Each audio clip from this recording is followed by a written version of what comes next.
entities, visions.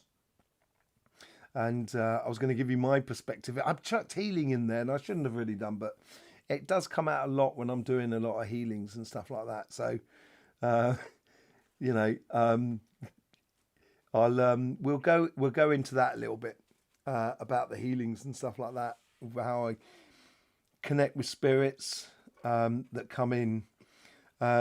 Maybe it's best to. I've had a lot of spirits things happen. Have you, Joan? Joanne? Yeah, Joanne. So yeah, Joanne. Yeah, yeah. Tell us all about it. It'd be lovely. Um, so when I'm doing healings, and I noticed this very early on when I was really starting to get into the auras, looking at people's auras and stuff like that. Because it's like, if you imagine, it's like water. The aura, you get like the surface of water in the energy, and when you get a spirit that goes through that, it leaves like a wake of energy. So you see this sort of like imprint of energy. That's one way of seeing spirits and stuff like that. That's how I'd see them.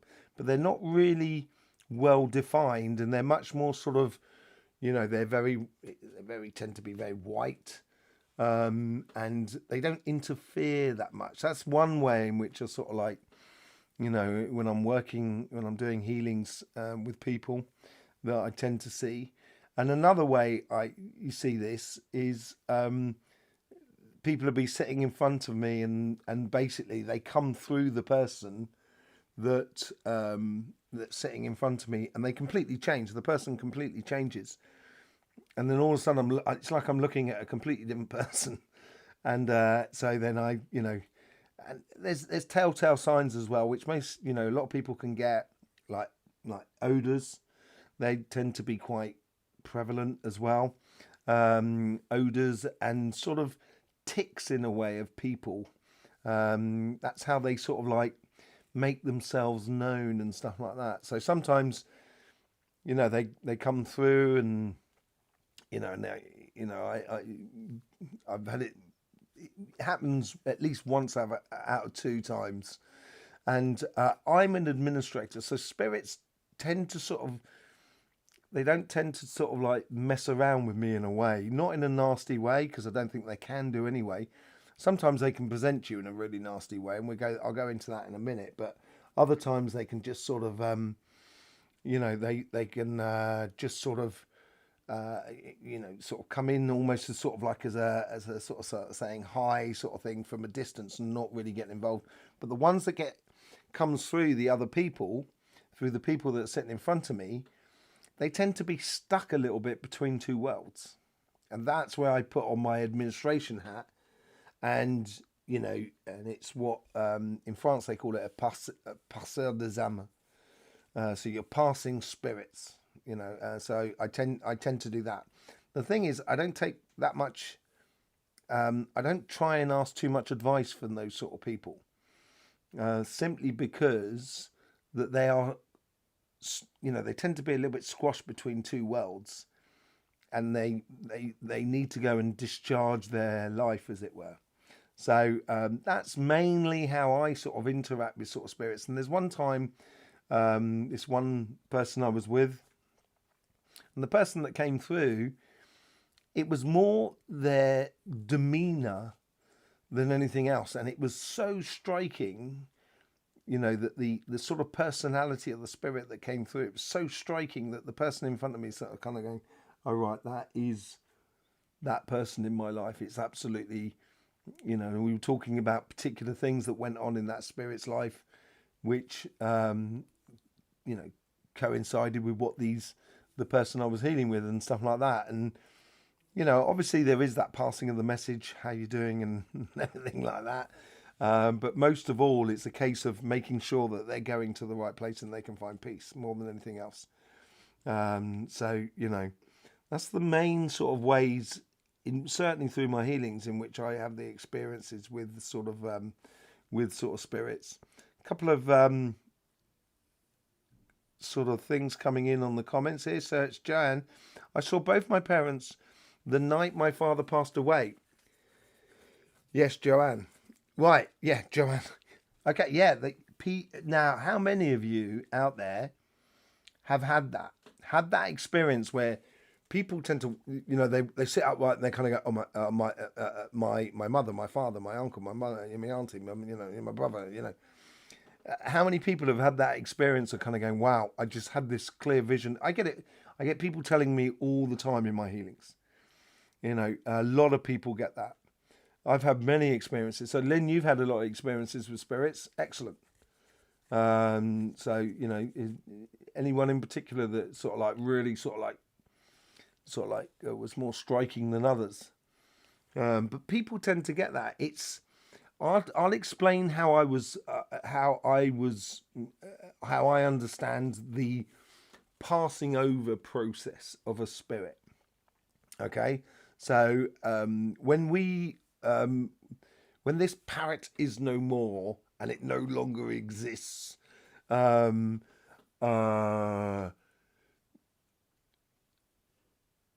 get into that in a minute, Joanne. Okay, I have seen it. I'll get into it in a second.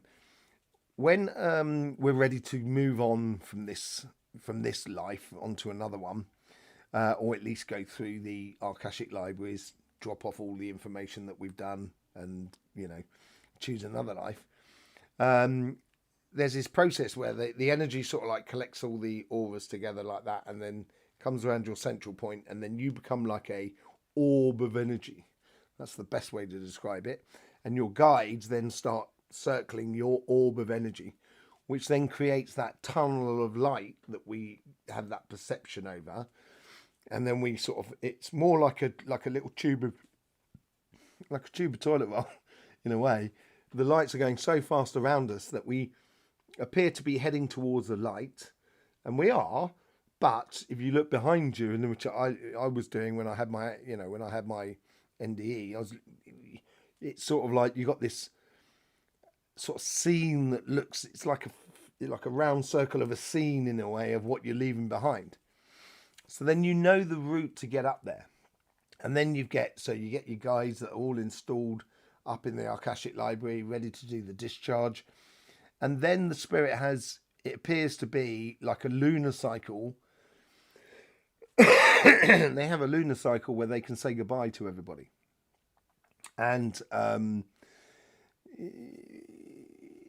that's when, sometimes when I meet spirits, and there was this one lady who had major kidney problems, and she was on dialysis. Well, I was seeing her for, I don't know, it could even be close to 20 years or something like that, 15, 20 years.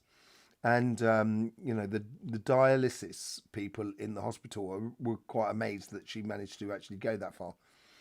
And she decided she didn't want any more of it. So she just stopped going to dialysis, which was, she knew she wouldn't last more than a week, and she chose to move on at that time. It was quite amazing, really was quite amazing. And so we, prepared everything for the moving on. I'd already been preparing her for several months anyway. And I went to her funeral, and she rocked up whilst we were in the funeral. And it was just so funny, just sort of standing there watching everything with her standing next to me, kind of going, oh, yeah, see that? Oh, yeah, what about that person there? It was actually quite funny, quite amazing, really. So, yeah, you get this sort of like 4-week period where I'm not allowed to send them on until the 4-week period is over. Like that lunar cycle, 28 days. And it's because they're allowed to. And they're not allowed to hang around and stay around and stuff like that. Everyone's got their pathway and everything like that. And, it's mainly it's difficult to let go sometimes, both for people that are here, letting go of people that need to go on, and other people that want to go on that can't let go of here. And they get stuck between the two worlds. So that's what I tend to be doing the administrative side to that. Okay, so let's just get back to the comments here, because Joanne, you said you lost a baby when I was 29 years old. I'm now 55. Lovely age. Now 55, and that night in the dark, whilst in bed, someone grabbed my hand very tightly. it was only me and my dog in the house, right? Okay. When you pass over, you have a life with you, and when you get back home, 5D level, you shut down. Oh, sorry. You're shown the people you have hurt and maybe could have done differently. Yeah, exactly. Totally. I totally get that, and learn a lot from the 3D. When I came back down into my body after my NDE, I was only young, so I didn't, And the funny thing is that, and I say this all the time, but I didn't feel bad about some things I'd done. I grew up in London, and uh, excuse me, I'm going to sneeze. Come on. No, it doesn't want to. It doesn't want to, but it doesn't want to. And I did a lot of things when I was a kid. I experimented a huge amount when I was a kid. Um, and some things you might turn around and sort of say, that's not really good. But bizarrely enough, it was like I should go to an all boys school. It was a great school, fantastic school, and there was this one kid that used to get picked on at school, and I didn't do any of the picking on, but I didn't stop it either, and that really got me more than anything else. And I was 22 when I had the NDE. So yeah, and it's just like could have done things differently. And other things that you kind of think in the human world, you kind of think, man, I should have got a ticket for that, and I didn't. That for me was even more stranger than the other things, because some things are put upon this earth in order to help us to experience. Let's put it that way. So yeah, totally, I totally get that, Jan. And I get that idea of sort of like, obviously obviously for the loss and everything like that. Um, I bet it made you a much stronger person afterwards. And it seems like it was a very loving affair, you know. And, the, yeah, seems like it was a loving affair, Joanne. And sometimes, those experiences, you can look up and you say, why did that happen to me and stuff like that.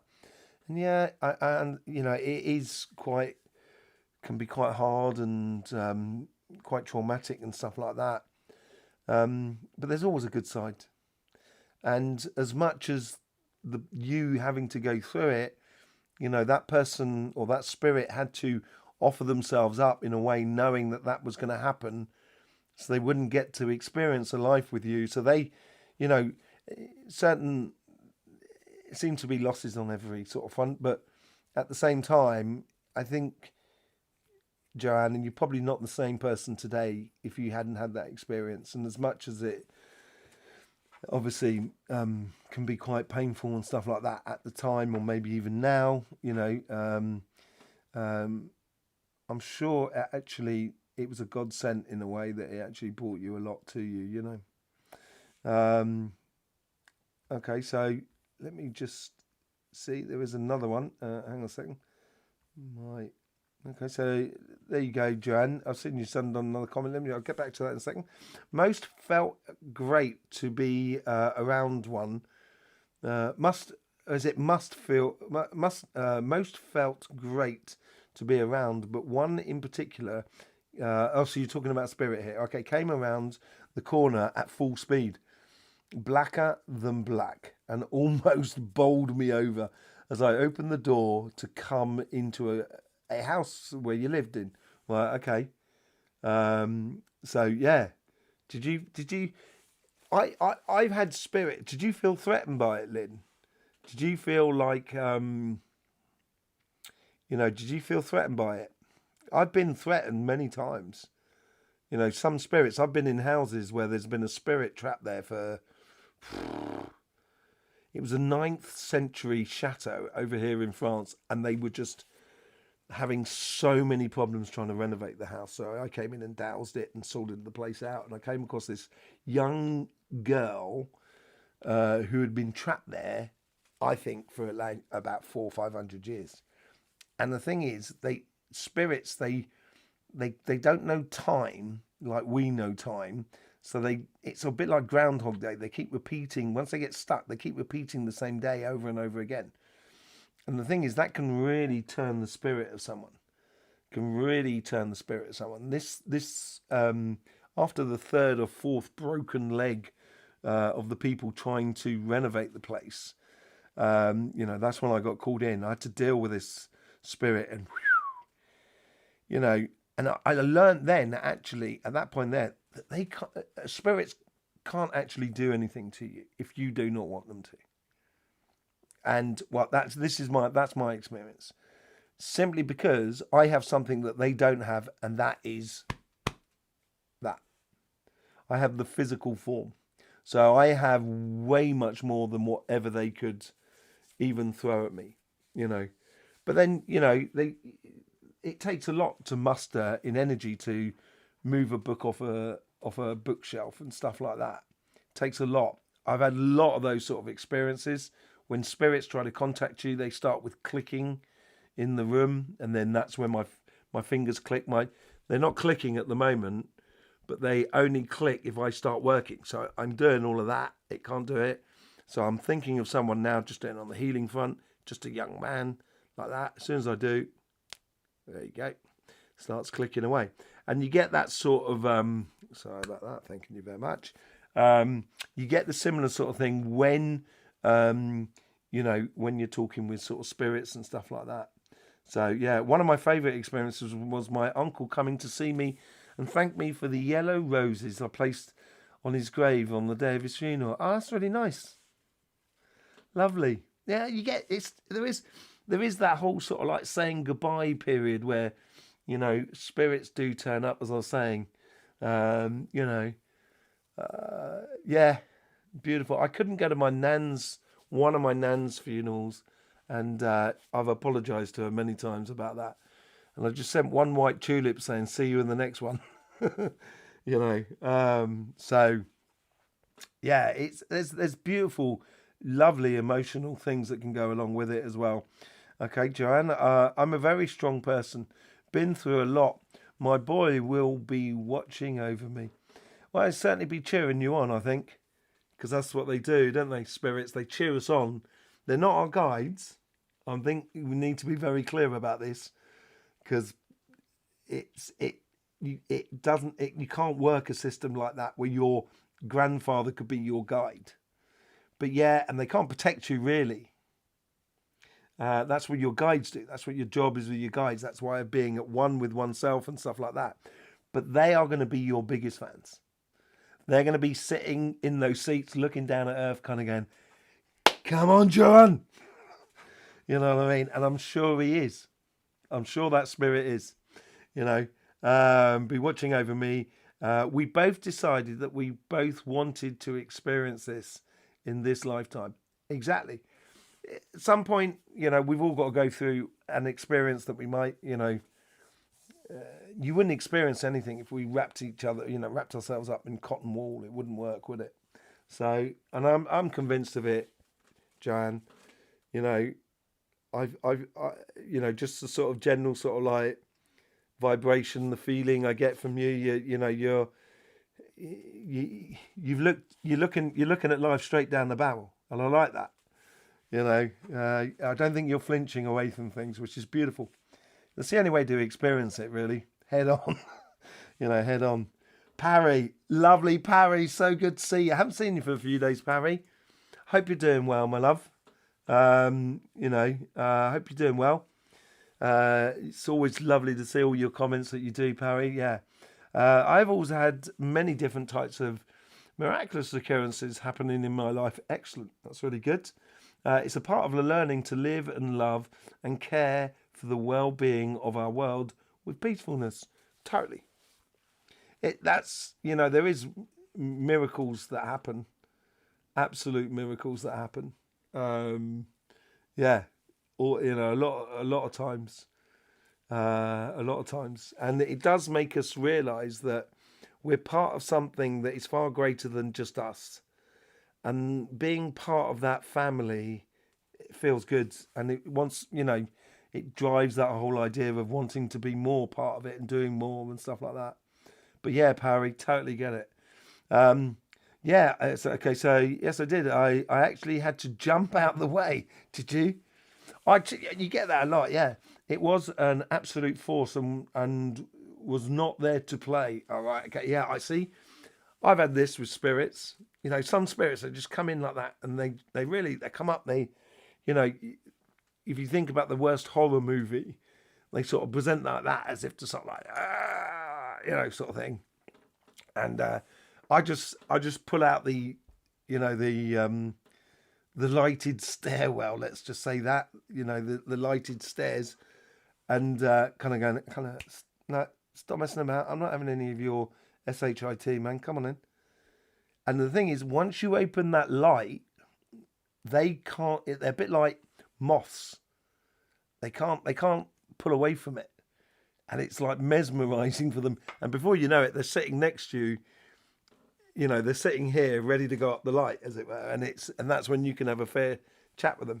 And there's some people that have, a lot of people sort of like they don't want to just apologize. They just, there's like some people who have said like they got family members who were serious alcoholics and so forth, who weren't very nice during the life, and then the person does not want to see them. That's sitting in front of me when I'm doing the healing. And that person sort of comes through, and the only thing they can say is that I can't apologise because I can't take anything back.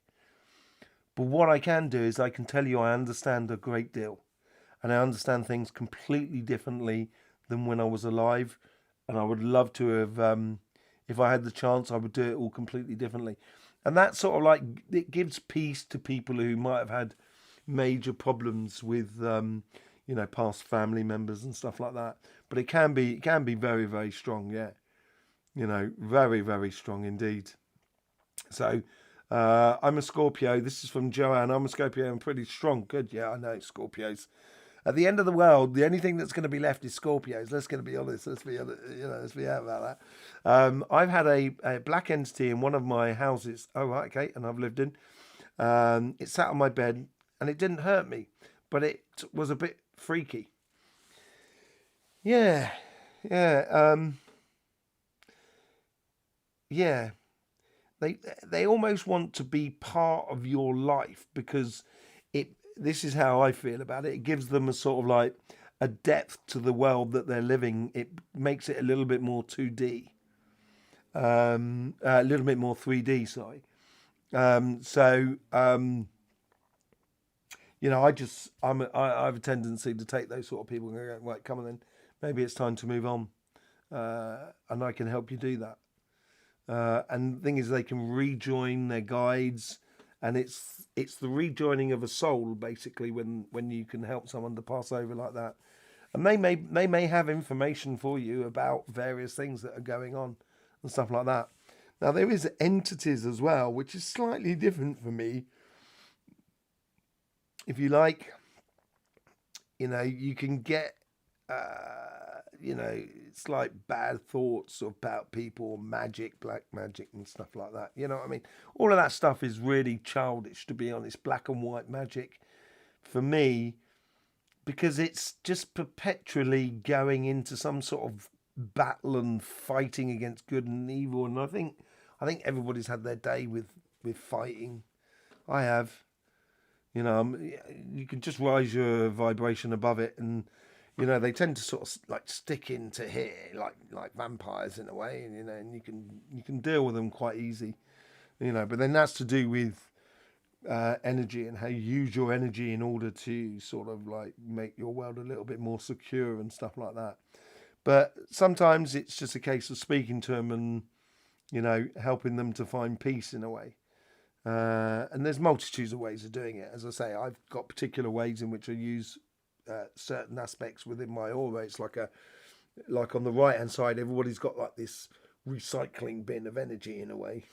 Nothing gets wasted, and you can open that recycling bin, which makes the reflection of the light, as it were. So it's like a seat that you prepare the person, and then you can then open up the doorway, and they can then I get this column of light that comes out. And then they can follow the column of light. You know, it's pretty straight. It seems pretty straightforward to me, anyway. No, I have lived in many different cemeteries and had a wonderful time. You've actually lived in cemeteries. Hmm? Does that mean in past lives? Is that what you're saying, Parry? Had a wonderful time with preservation and tenderness and honouring the dead and their sacredness. Yeah, you know, it's tough, isn't it? Life. Anybody, you know, it's like I use this to try and explain the good and bad in things. It's as if you imagine everybody's up in paradise, as it were, you know, up in the Akashic Library, which is full of light and everything like that. Because there's no real sort of like heaven and hell, as it were. It's the same place. It's for some people it's heaven, for some people it's hell. And you know, it's like the big cheese turned around and said, "Right, I've got a massive mission. I've got a really, really big mission, and who wants it?" And all the spirits are kind of going, "Yeah, I want it, I want it, I want it." You know, he says, "Right, great. I just want you to exterminate 6 million of these religious people." And everyone kind of goes, "Oh, I ain't doing that. I ain't doing that." Like that. And obviously, someone didn't hear what was going on. They still had their hand up. Someone still had to do that because it was a massive lesson for the human race.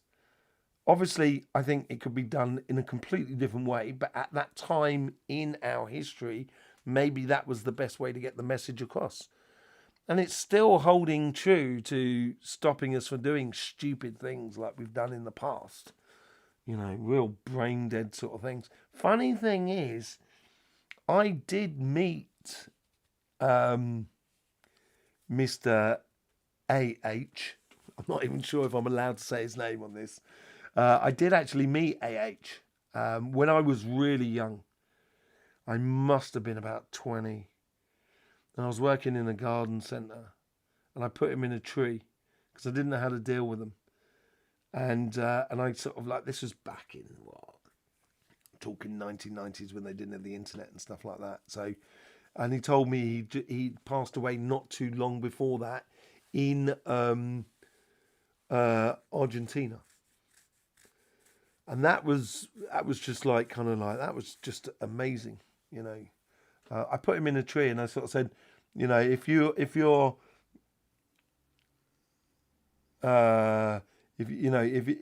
put him in a tree, then birds can make nests out of them, but they can also then crap all over him as well. You know what I mean? He'll just be part of life. So I thought that was the best thing to do. So that's one of the experiences I had. But that was back before the internet. And then later on, I found out there was a whole conspiracy about AH, passing over in Argentina. It was quite mad. But yeah, honouring the dead, I think, is really important. Yeah, and thanking them for... You see it in absolutely every culture, regardless. You know, where you honour your dead. And I think it should never be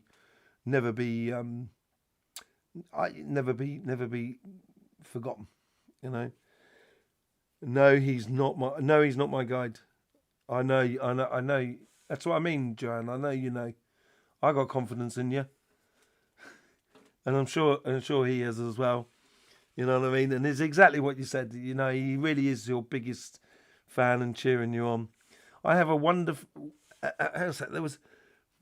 the Devon Cemeteries. So this is a message from Parry. So I've had a wonderful and glorious, enjoyable experience with gratitude for the connection to unimaginably unexpected things that occur in life. Actually amazing. There is amazing. Ideally, you need to get blown away by life. Try and get blown away by life at least once a day. It's always good. And you can find it in the smallest sort of things. This is just call me Alice. Okay, Alice? I'll just call you Alice. Okay, Alice. So I am as excellent as I choose to be. Good. Sounds good to me. Have the living love. Yeah, okay. Love to you. All the best to you.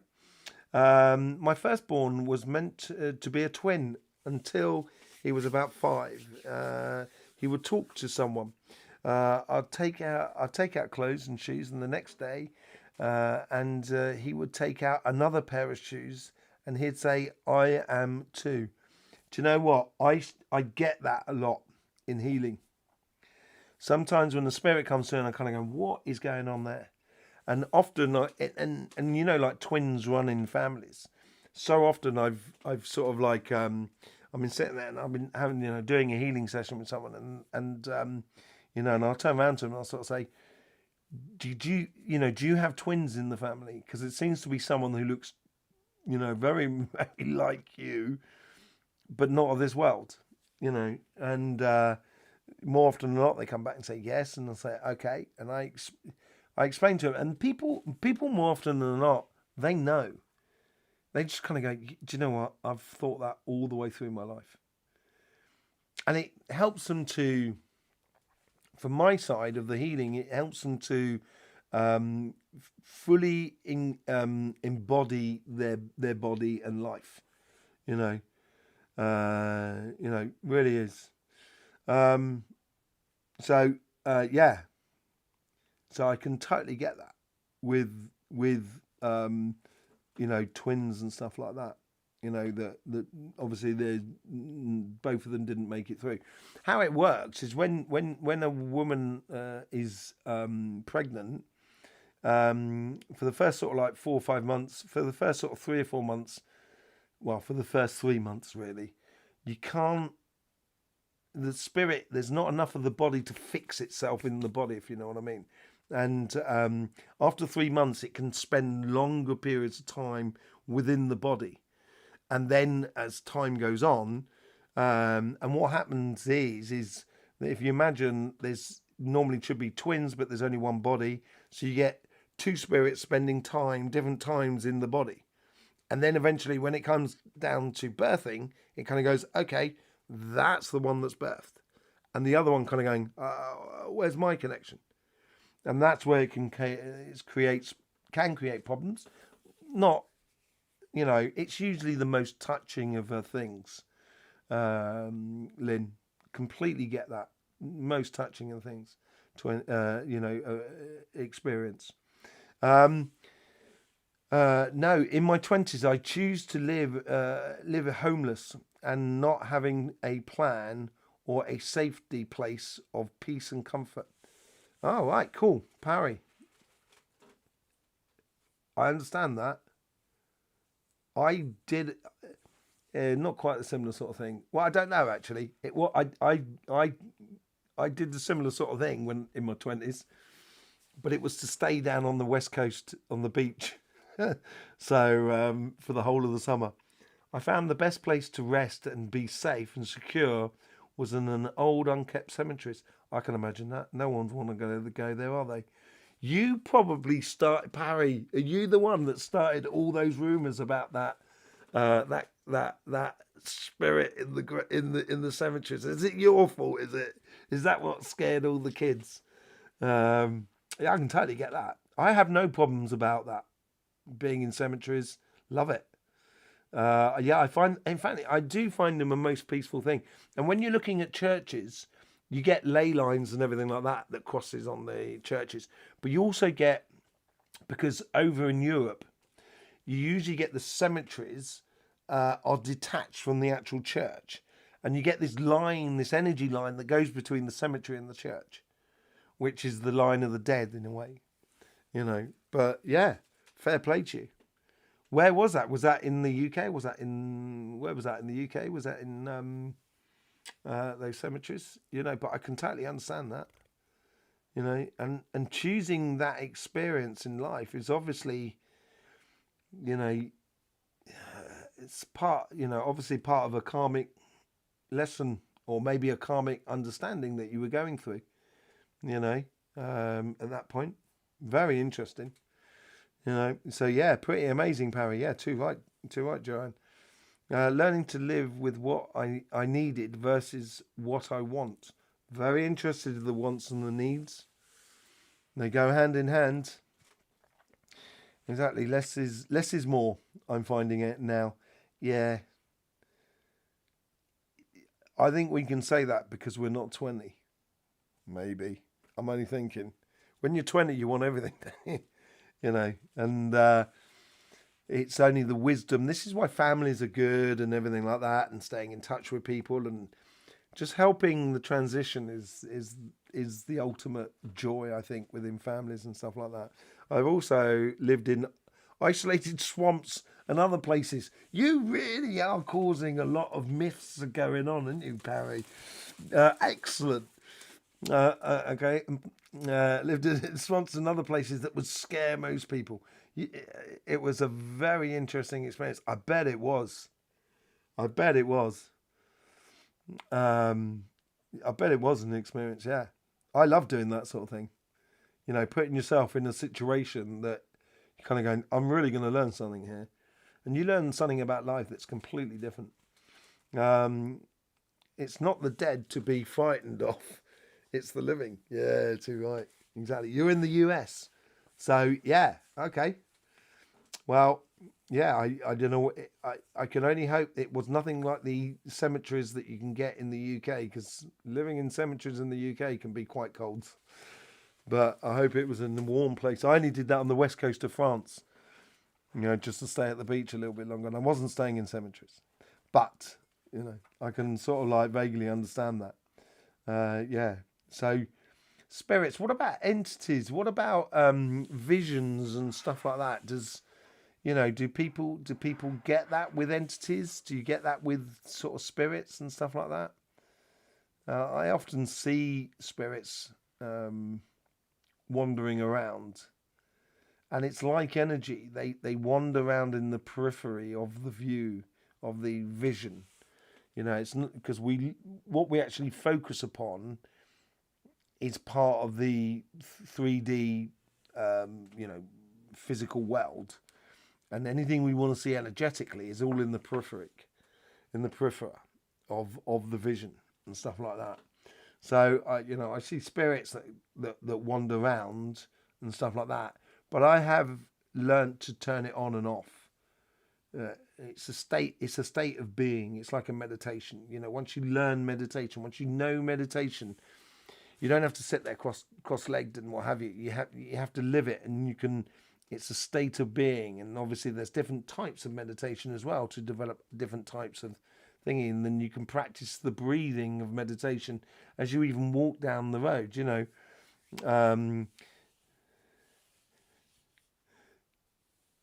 Wow, Parry, you were the precursor.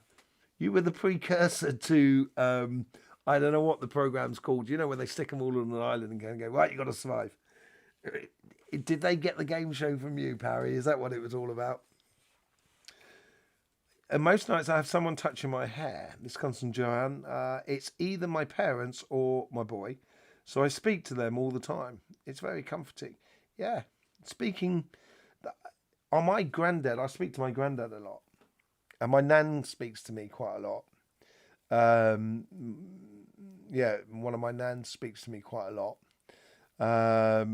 And it's funny. I was driving along with one of my children, my second boy, and he must have only been about.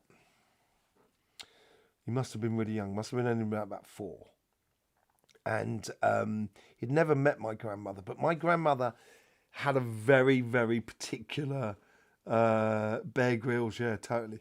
Had a very particular laugh.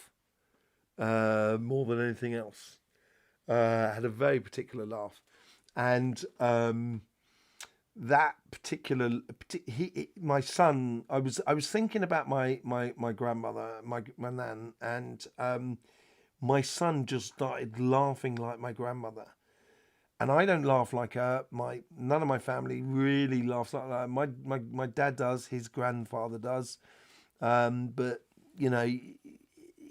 we were living in France. He lived in the UK, but it was so obvious that the laugh was exactly the same, and it's so particular, the laugh, that you kind of think, wow, where did that come from? And I was thinking about at the same time that he laughed. It was very, very strange, very, very strange. Yes, I'll see something at the side. very now and then. And the smell, yeah, you get a lot of smell.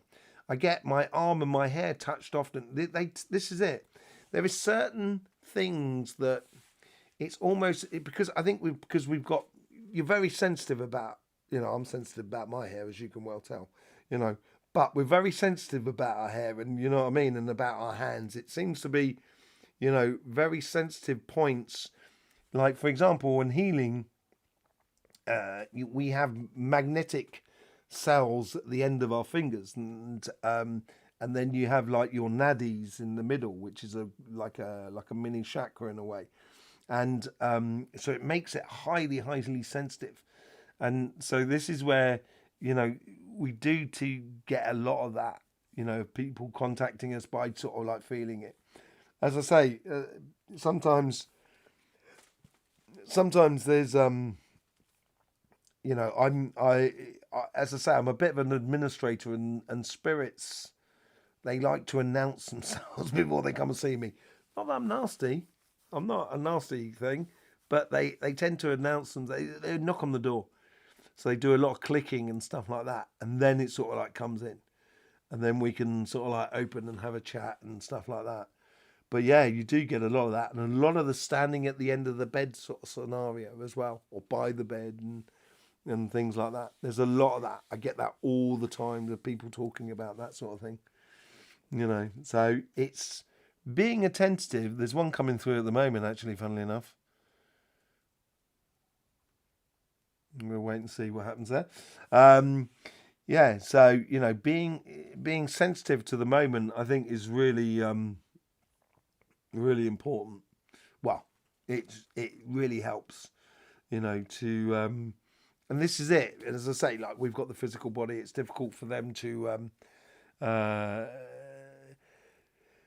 okay, so it's difficult for them to take over the situation, as it were.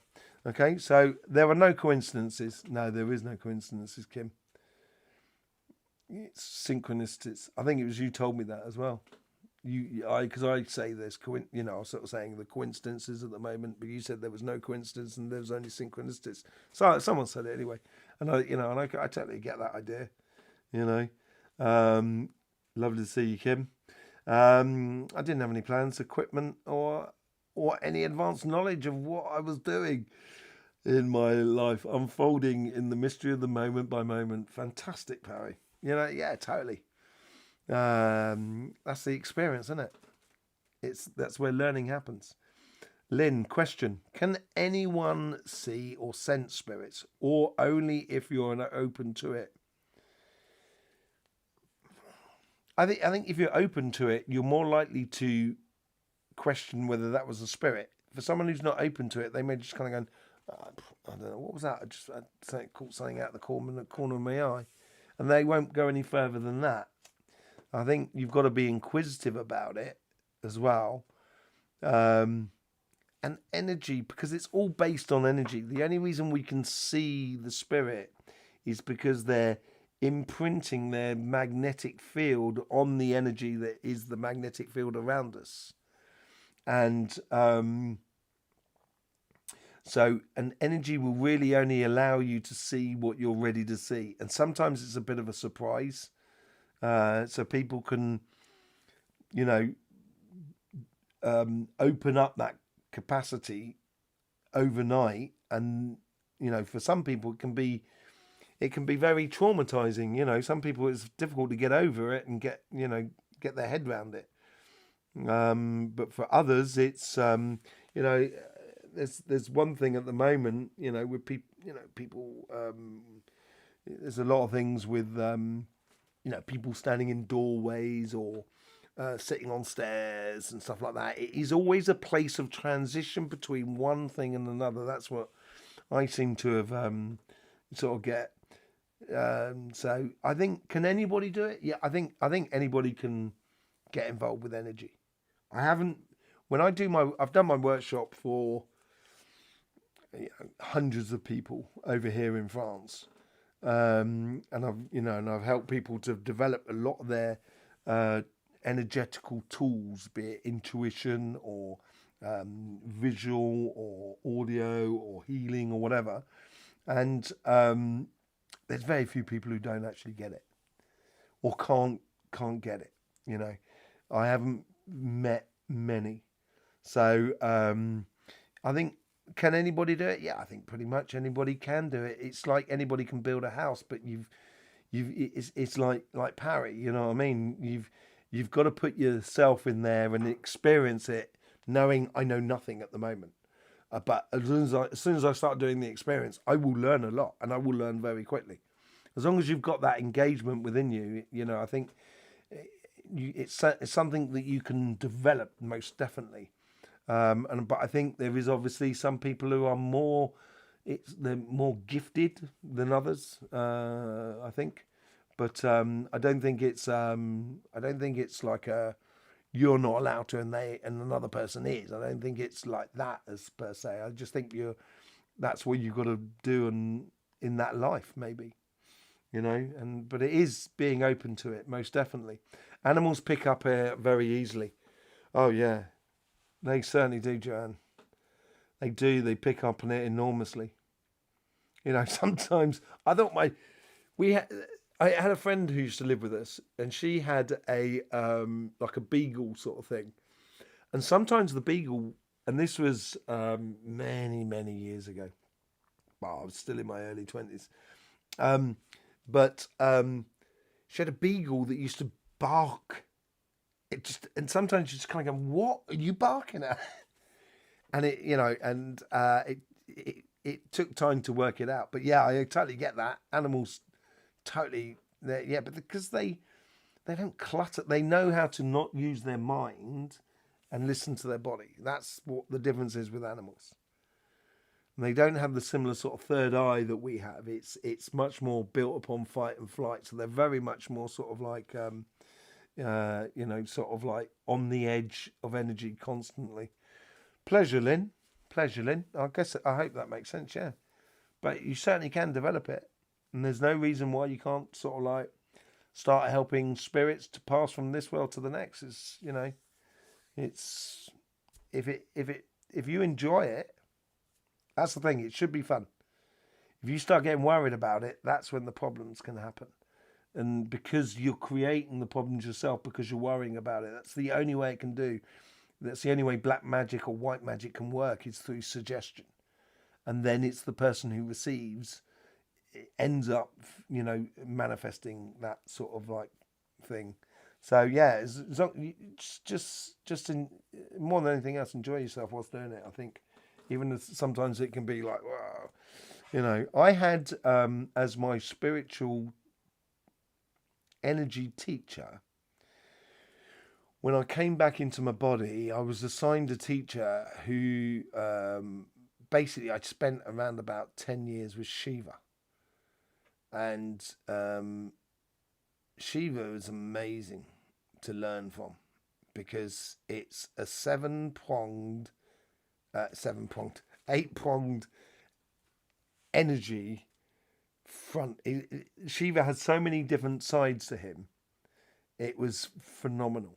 It was really phenomenal to learn through Shiva. So I spent a lot of time, you know, with Shiva, and that helped me to deal with a lot of these sort of entities and stuff like that. That was absolutely amazing time, and then obviously I got introduced to his son Ganesh afterwards, who helped me with writing and stuff like that. It was absolutely brilliant. So you know, and I don't really at that time, and still even now, I don't really get involved in sort of like everyday. You know, it's more sort of like in the healing front where I get involved in random spirits, but there's other spirits that I'm really heavily tied into. So, you know, okay. So Parry, not letting the mind clutter, exactly, out the energies. Yeah, totally. That's why animals can feel it really well. So I was saying earlier on, they're not cluttered. That are constantly happening in our lives. Totally. Unlocking minds and opening hearts allows the opportunity to engage with other energies, totally, from here and everywhere. You know, here and everywhere. You know, even talking about entities from other dimensions and so forth. You know, Lynn, absolute pleasure. Thanking you. I don't know whether I just said that already. Allow, witness, and stay present with openness and non-attachment. Totally. I've got a Labrador and Beagle. Have you? A Labrador Beagle, have you? Blimey. That must be interesting, Joanne. It's the noise. It's the nose. Picks up all the senses. Totally does. You know, that beagle was the funniest thing in the entire world. Love that beagle. Love that beagle. What was his name? I've forgotten his name now. I've forgotten his name. Danny, I think it was, or something like that. Anyway, so yeah, Brenda, how you doing, Brenda? Lovely to see you. Part of the Stewart family, as I see. I'll have to send a lengthy comment in a bit. Okay, yeah, no worries, man. No worries. Absolute pleasure. Take your time. Yeah. We're not sort of, we're not rushing, but lovely to see you join in. Absolutely brilliant. Oh yeah, no, I wanted to say something about, I did that stuff on the pyramids. And I got confused. Well, I didn't get confused, but I got where we had the Nephilim and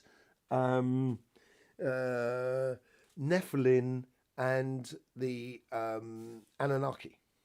Yeah, so there was two different types of entities that were involved, and I didn't know what the connection was.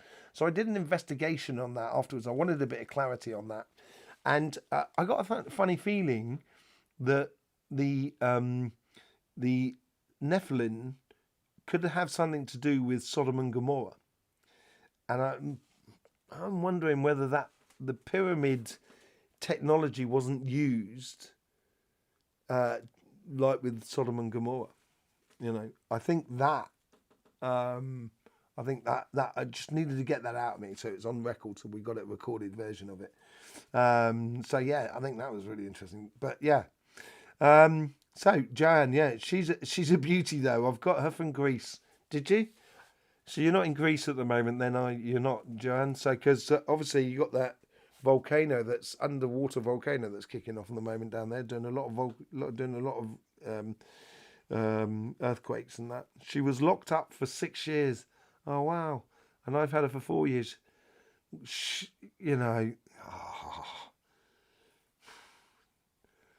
Oh man, you just want to give it a hug, really, don't you? Just sort of saying, I am so sorry that you got stuck with some idiot of a human. I'm so sorry. Thank you, Parry, and everyone for the process of sharing the time and to enjoy many blessings. And thank you, Parry. Absolutely lovely. Thanking you very much for, being here and sharing your experiences. Because that's what...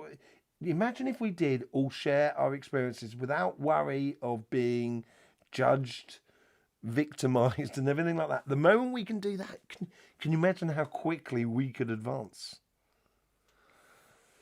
as an entity, as a species? It would be absolutely amazing. Believe in yourself and have faith in your own unique journey and passions and delight in living with love and harmony together in peacefulness and peacefully.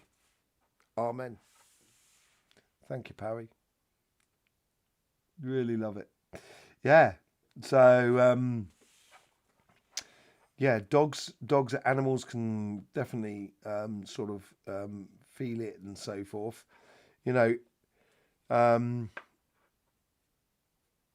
Entities. Anybody had experience with entities? I'll tell you one thing. You get in the UK, you get those crop circles. I don't know if you've ever seen them. They're like these hieroglyphs in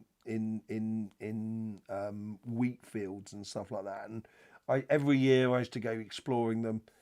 And obviously people were saying, oh, they're made from the vibration from the earth. Some people were saying they were made by aliens. Other people saying they were made by humans, everything like that. Okay? Some, a lot of them you can walk in and you kind of go, yeah, that's probably made by humans.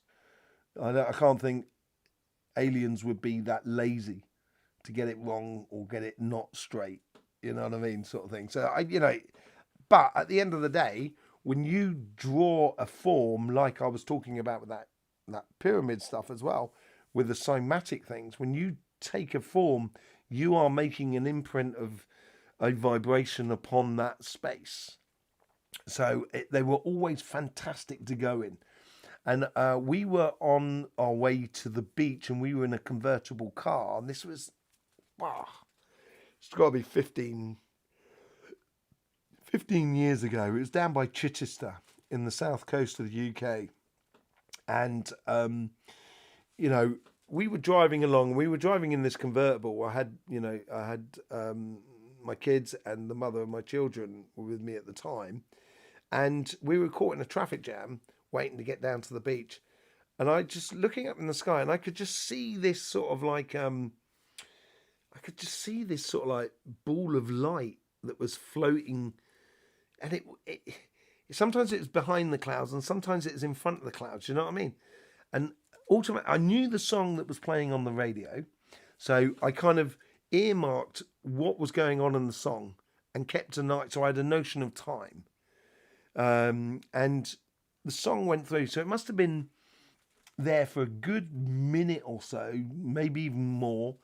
It didn't quite make it to the end of the song, but the song was already started. But and I was watching it, and then all of a sudden, this light just went whoop and disappeared like that. I just kind of went, wow. And I turned to the mother of my children, and I said, "Did you see that?" And she said, "Yeah. What was that?" And I didn't know, but I just kind of said, "I couldn't tell you. All I know that it was a light that was there in the sky, and then it just sort of like started moving, and then just literally just disappeared at great speed." The funny thing was that afternoon, a crop circle had appeared in the field that was pretty much under where that light was. So, I'm not saying if they are or are not created by what they're created by and stuff like that. But all I'm saying is that the idea of being entities and so forth, I totally get. I've had my own personal experiences through various forms of meditation and so forth with entities. I was just wondering if anybody else has entities and so forth. No, not there now. I've done 4 years. Okay, so you're back in the UK. So 4 years of voluntary work in the shelters. Voluntary work in shelters out there, back and forth. I've saved other animals for other people as well. Parry speaks a lot of sense. Certainly does, doesn't she? She certainly does. Thank you, Parry. Demand space and stand up for your rights and freedoms to live unencumbered by craziness, aggressive people and their desires for supremacy over others. Bless and release. Totally. Why would you want to have power over... Because the thing is, think about it, right? To have power over someone else means that you're no longer living your life. It must be really boring, I think. It must be so boring to live like that, really. I have experienced something today. Did you? This is Samaya. I hope I'm saying it rightly. Is that right? Samaya? What? Tell us about it, Samaya. What happened? A spirit that died today 5 years ago. Okay. So, is this one of your family friends? What was the encounter? Did you see them today? Is that what that is all about? Excellent. Samuel's correct. Okay, like that. So did you see them today? If so, how did you see them? What was the situation? And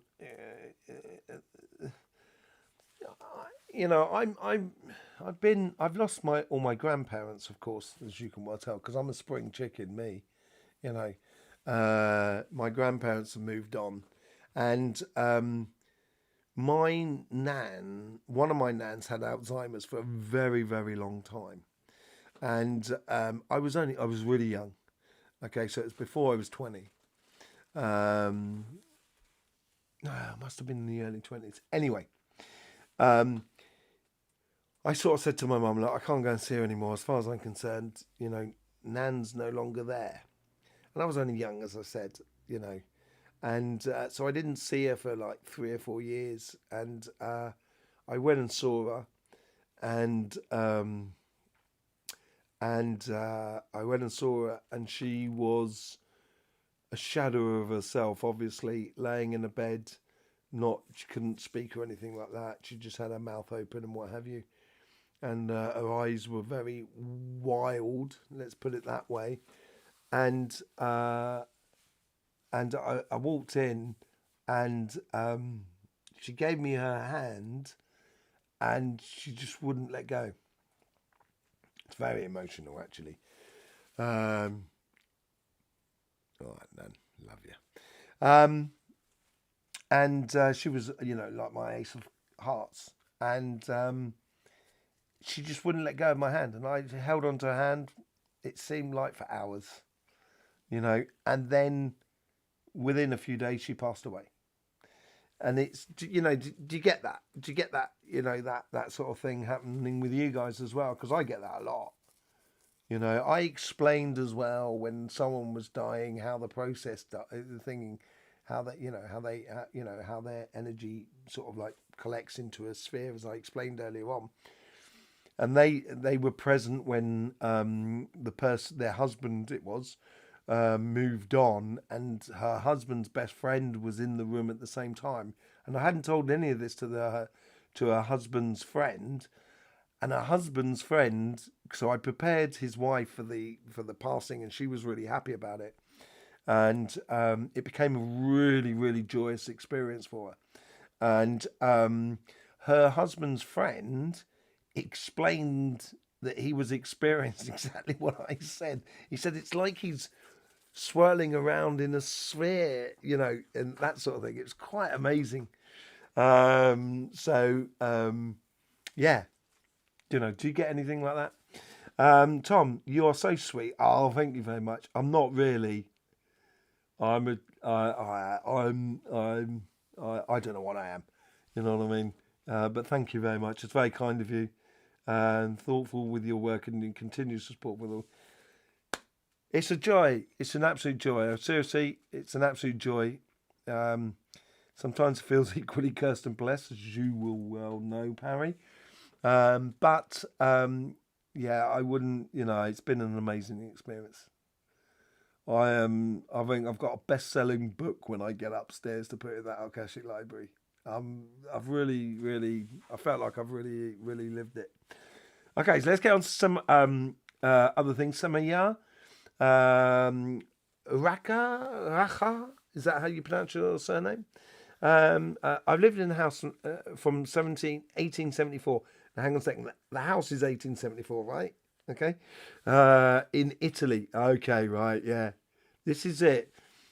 I'm not, I love the Americans and stuff like that, but sometimes when you're living in villages that go back sort of like 600-700 years, it is phenomenal, the energies that we get there. So you've been living in Italy, okay? So, and I've seen the man who lived in the house in my dreams. He was smiling at me in the dream. Okay. So the man that was there before. Today, my phone froze at 5:33 in the morning. But it wasn't the correct time. And I restarted my phone, and when the time jumped from 5:34 to 12:34, which was the correct time. All right, okay. So, is there something going on with 34s and 33s? Is it a revelation for him? Okay. Oh, and you got another one here, right? Okay. So I went to the cemetery and paid the man a visit, and saw it. His was his death. Wow. This is what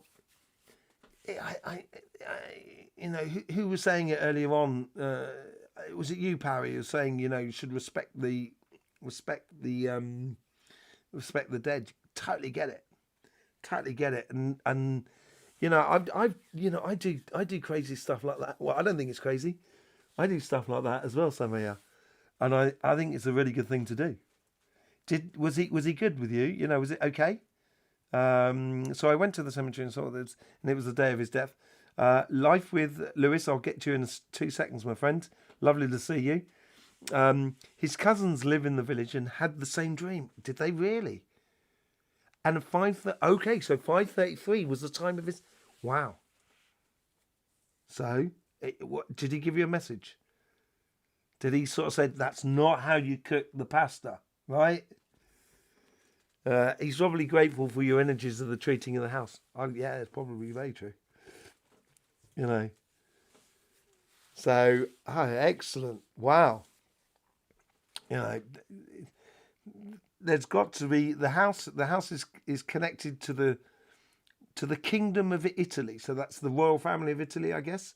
And there are many documents from Vittorio Emanuele.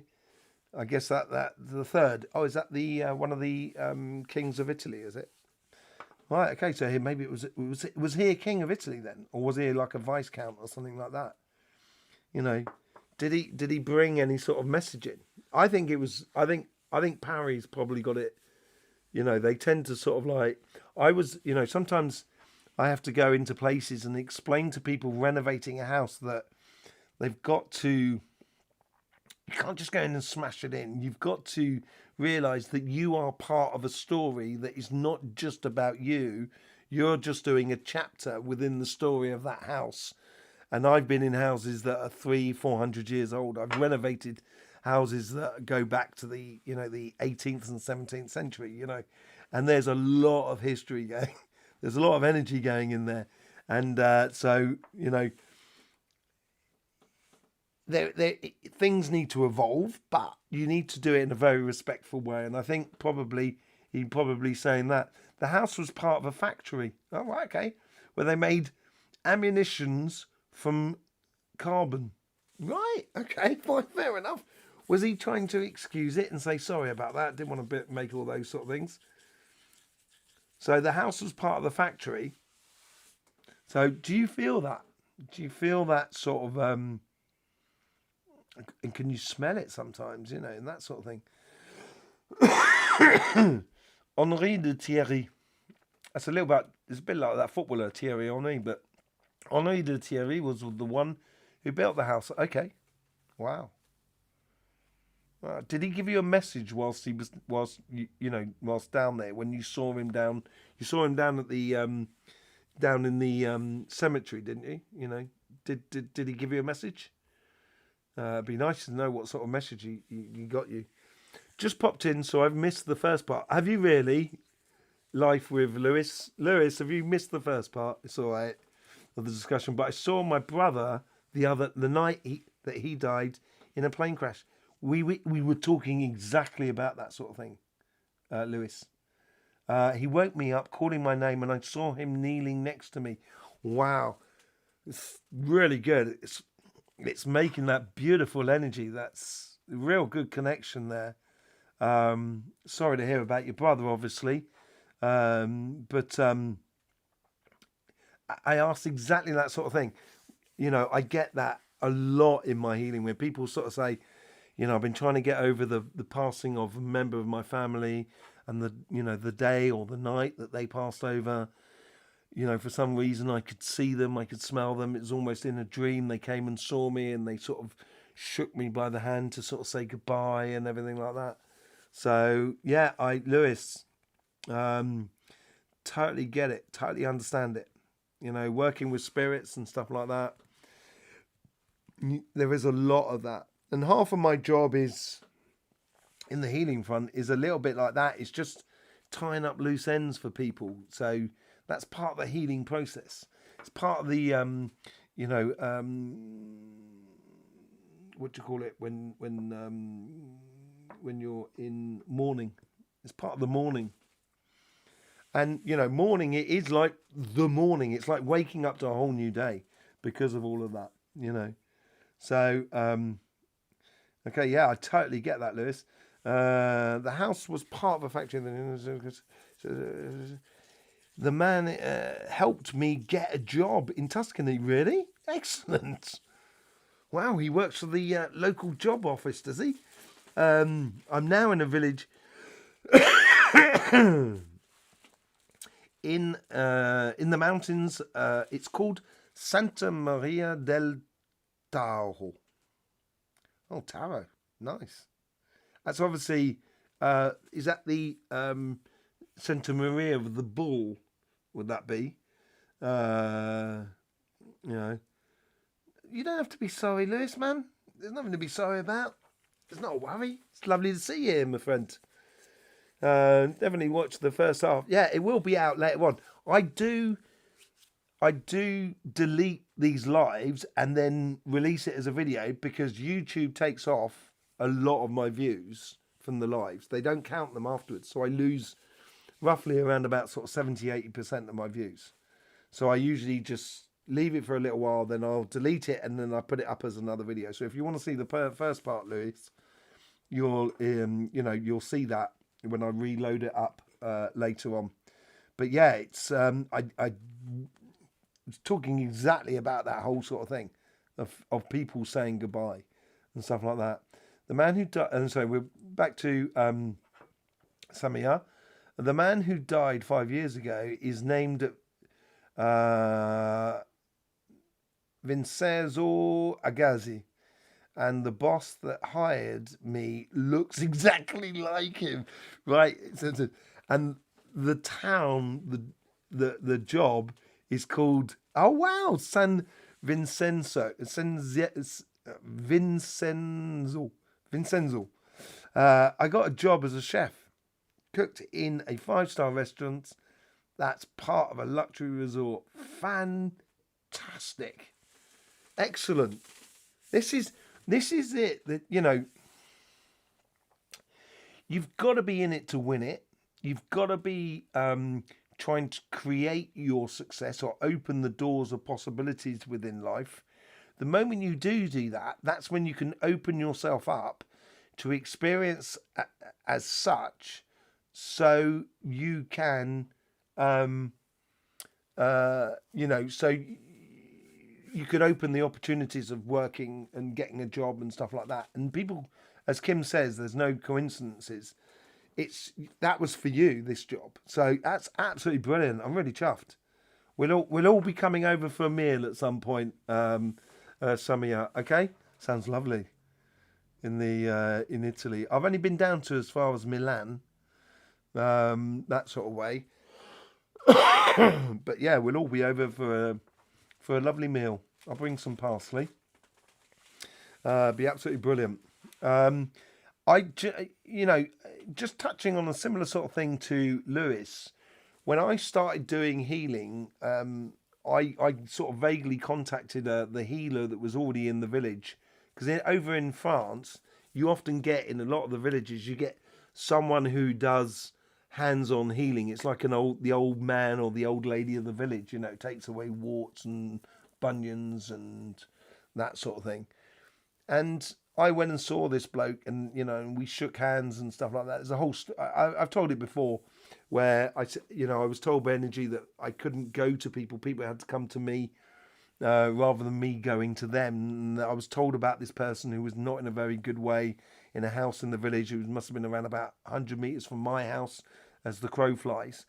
And I was sort of like meditating with that person for about a week, and then realised that they understood what energy was all about. And I went over there, knocked on the door, and the lady who's looking after him opened the door, and she said, no, he only receives people he knows. And I said, oh, don't worry, we know each other, and I've never met him. And she pushed the door back, and I saw him laying on a bed, and she said, do you know this man? And he just nodded and went, yeah, I know him. And she said, okay, I'll let you in. So I went in, and when I went into him, he put out his hand, and I said to him, I'm not here for me, I'm here for you. Because I knew what so I knew what job he was doing in the village. And I just shook him by the hand and said, I'm just here to thank you for everything that you've done. And he passed away that night.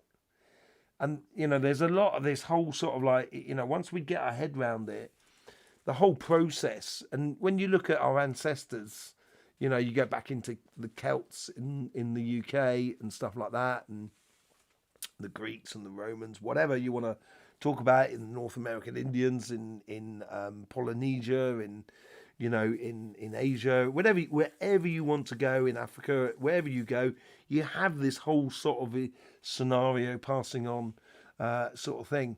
And, you know, it's very similar to that sort of thing that Lewis was talking about earlier on. There's a sort of premonition of a moment, and it's like the, you know, the getting everything in order before we move on, as it were. Okay, so Lynn, my sister was the only grandchild not to see my grandmother. Okay, she saw her on the stairs just hours before she passed away. We are in Serbia, and she died in Serbia.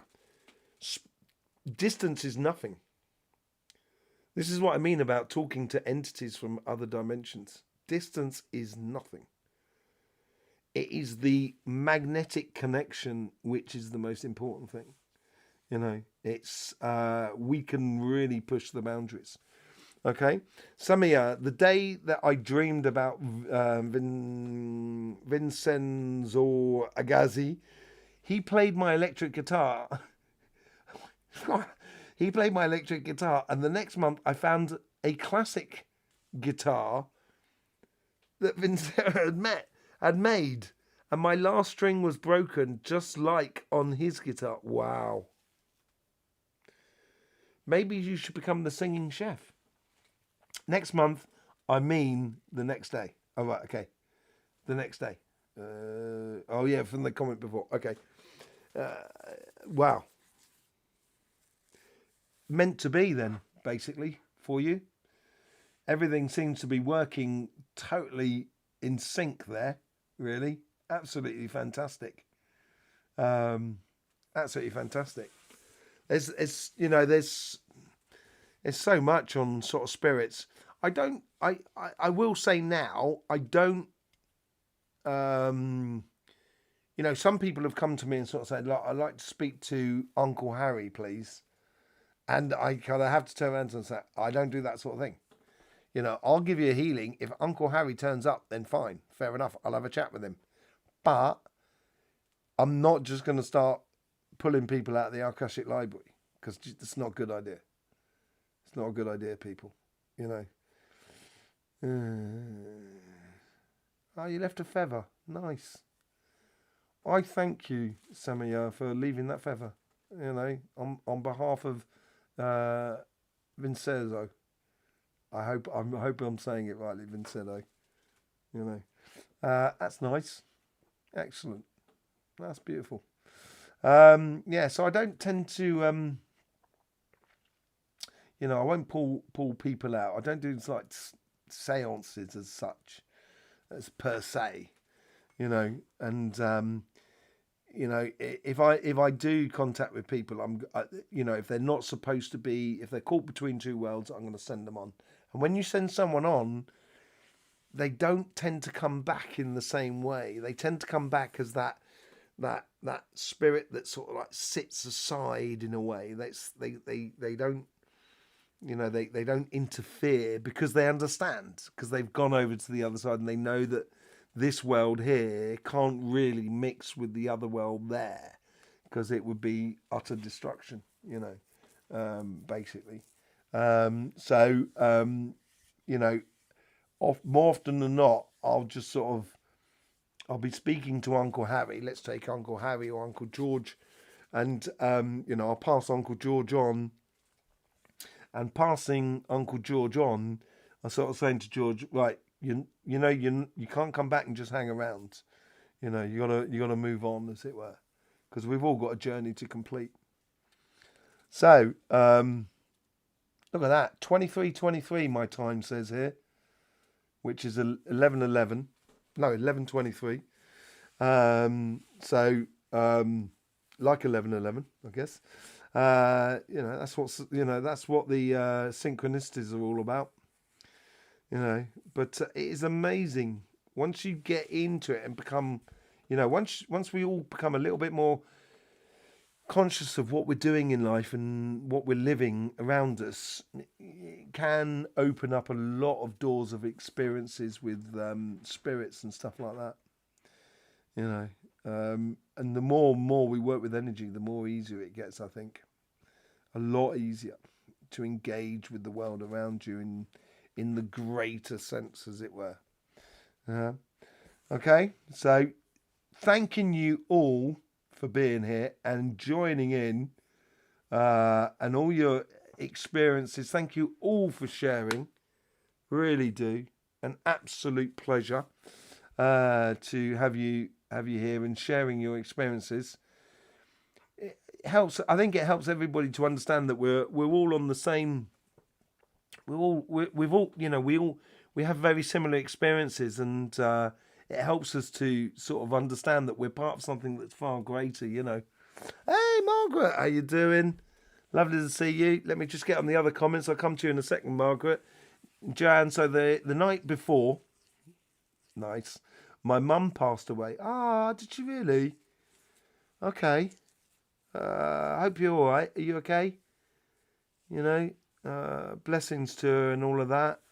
You know, yeah. And she said, passed away. She said the next morning the angels came for her. She died that evening. I had a very good friend of mine who was a really big dowser, massive guy. I mean, massive in the way of sort of like spirit and consciousness. A bloke called Colin Bloyd, lovely guy. And he did a very similar sort of thing. He said to, he was supposed to be going on his trip, going to a trip for somewhere. And the person he was living with, she said to him, you know, have you prepared your bag? You know, are you ready to go for tomorrow and everything like that? He says, well, I'm going, I don't need a bag. And passed away that night. It was really, really quite interesting. So, you know, once we start understanding that we're part of a process, it helps us as well to live consciously in this planet here at this moment. But Joanne, man, big hugs to you. You know, big hugs and, you know, big love to your mum and what have you. She'll be knocking about for the next 4 weeks. Bless her. You know, just saying her goodbyes. Putting salt in the sugar bowl. That sort of thing. You know, just to let you know she's still there. So, big love to you, as it were. Vinceno, his father, Marcello, was a cavalry and bought the house from Henry de Thierry. There are also documents from the fascist era, which I'm researching for the years. Do you know what? I had to deal with a house that had a lot to do with that era as well.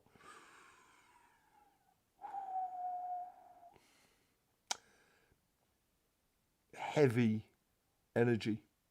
Make sure, Samira, as you're doing the work, as you're doing that research and everything like that, make sure you take a bit of time for yourself and enjoy life. You know what I mean? Take breaks. Don't let it get to you, because sometimes it can be a little bit heavy, that history. You know, I found it anyway, and that sort of thing. So Margaret, lovely to see you, Margaret. My dad had came to visit on the day he died, and he died in the early morning with the golden essence of pure love. Ah, that's beautiful. He stayed with me and helped me to move from the Isle of Man to the Midlands. He also appeared to me. Oh, that's beautiful. That's really nice. My granddad, Gemini, the loveliest of mans. You know, if I can be 5% of what my granddad was like, the most honourable of persons that I have had the gratitude and grace to actually have known. Absolutely an amazing guy. Went to, you know, he passed over when he was 95. Came to see me when I was in France. He flew out to see me when he was 89. You know, to come because he wanted to come and see Lourdes. He wasn't a religious man at all. And then he phoned me. He phoned me up and he just sort of said to me, I said, "You all right, Granddad?" And he said, "No, I've had enough. And I went, all right, why is that then? And he said, I'm always the one chucking dirt. And, you know, he's always meeting people and they were the one, they were passing away and he was the one that was always left over. And I said to him, I said, Granddad, man, if you want to go, just go. Don't worry about it, man. Don't worry about it. Just go. You know, you got my brother, you got me. Don't worry, we'll look after the family. You know, and within a couple of weeks, within 2 or 3 weeks, he was gone. So, you know, it can be very, very profound. I had the same thing with my auntie as well, who had Alzheimer's, and that was really painful. The whole time I was trying to help her because I was with my mum, I was just crying the whole time. Because it was hard to try and help someone to pass over. Really hard it was. Great chat, lovely chat, Lynn. Yeah, thank to you. You're part of the all as well. Thanking you very much, Lynn. Thanking everybody for being here. The dead still encouraging our. Okay, so this is from Parry. So dead is still the dead are still encouraging our own unique ways of living, not getting involved with the choices of our lives. Love is always present and available in eternity, and it is everlasting. It certainly is. Living life, and when you're living it full on, it's absolutely beautiful. It's really nice. Once you start living, you know, it's difficult. I understand, you know, that, you know, I always say if people stopped asking me for money, I would never ask anybody for money. You know what I mean? And there's so many things that the human race does to stop us from actually opening up and enjoying life. You know, oh, she died 31 years ago. Did she? I thought she died last night, Joanne. Oh, blimey. Oh, big hugs to you anyway for 31 years ago. All right. Yes. So, you know, I think there's a lot of things that us humans do just to control each other, which is really bad, stops us from evolving. Which is a shame, because it would be absolutely brilliant if we could just allow us to evolve naturally. I died for 20 minutes years ago and thought I had fainted. It was very difficult for me to reorientate my life from aphasia. What's that one? What's aphasia? I've never heard of that word. It's obviously Latin, or is it Greek? Because you've got the PH. Aphasia. I don't know what that word is, Parry. Mate, could you explain what that means? So, yeah. Bless you, Tom.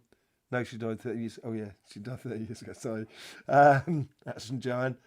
I had to relearn everything. Yeah, I had to, you know, when I had my NDE, I had to completely rebuild myself. I know myself from inside and out.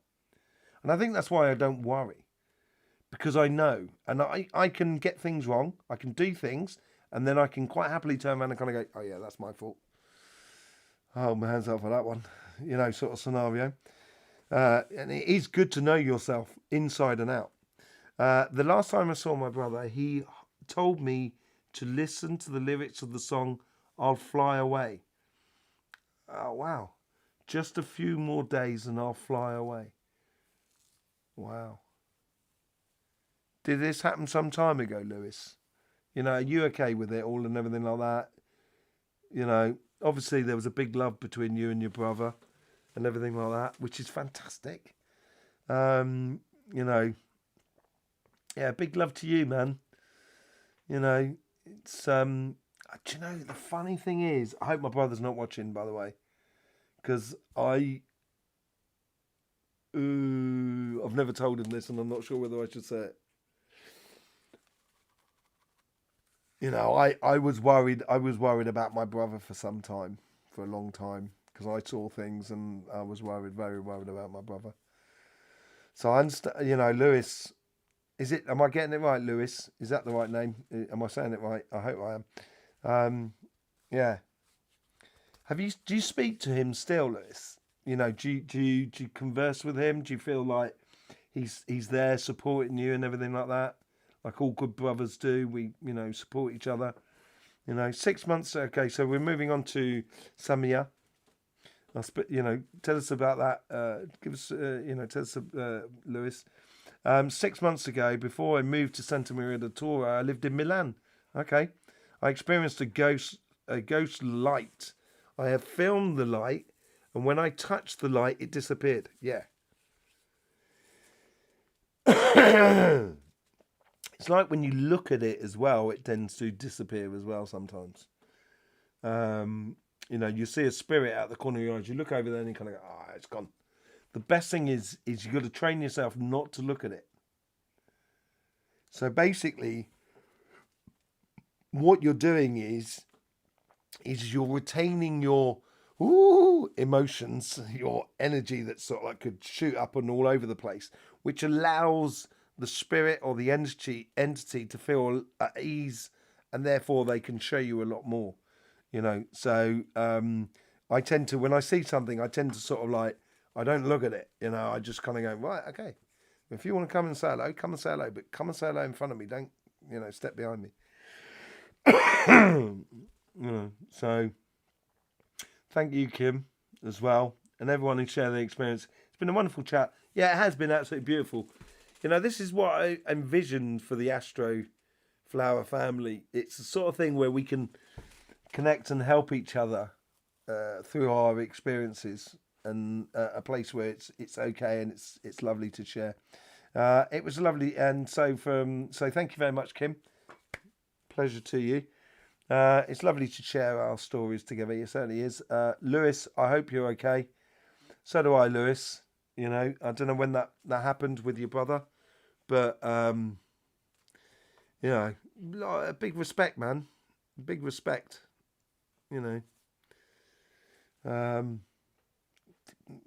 Is it? Yeah. Something about horses. Don't know what that's all about, but something about horses. Maybe you can tell me, Lewis. But yeah, there seems to be a lot of beautiful energy there for you, Lewis. So much respect to you, my friend, and much joy and joyous energies to you, my friend. I don't know, and hope hopefully your brothers manage to, because that's what can happen. It can be, life is all about timing. This is why I think we have these experiences, and it's all about getting into that rhythm. And I talked about that in the messages from energy as well, which is, I'm going to do another live on Tuesday because it's just phenomenal what is going on with the energy at the moment. And I want to do a clarification on Tuesday, so it'd be good fun. But it's all about rhythm and timing, the sort of passing over and spirits and stuff like that. And because humans tend to go walking through life a little bit with their eyes shut and not really looking where they're going, it can cause a lot of problems within the rhythms of life, and can cause problems for spirits because it wasn't supposed to happen then, But yeah, been a great chat. We've actually been going on for hours, haven't we? Absolutely beautiful. Absolutely beautiful. Maybe next week we can do healing, talking about healings and stuff like that if you want. We haven't really talked about entities as yet. That'd be interesting to talk about. I've also got the other stuff on the tablet as well, which I think I'm going to bring out this week as well. More stuff on that tablet that I'm doing an investigation, because I think there's a lot that ties into this transition that we're going through at the moment. And I think we've been through these transitions many times before, and now we're coming into see you later, Joanne, and then we're coming into we're coming into this change again, and not to repeat the same things. And I think this is what that tablet and the information it can do can certainly help us to get through this sort of transition. Okay, well, look, I think we're going to wrap it up there. So I've dreamed of a bald eagle and a wild horse 2 nights ago. Oh, right, okay. I often dream of them, and have Singenjo, Bule, Lakota bloodlines. All right, okay, fine, fair enough. That's good. Well, it's maybe you need to go and visit those places. Margaret, lovely to see you. Thanking you very much, Samia, for the input. Yeah, thanking you, Parry. Lynn, everybody. It's always lovely to see you. Thank you very much, Lewis, as well, for joining in. Don't forget the messages from energy on Wednesday. Then you've got the readings on Thursday and Fridays. And there will be some other videos coming out this week as well, about with the tablets and stuff like that. But it's absolutely lovely to see you. Oh, cheerio. Cheerio skiddy doo. Yes. Totally get it. Love it. Okay, I will see you all soon. In the meantime, don't forget, life should be fun. So please do enjoy.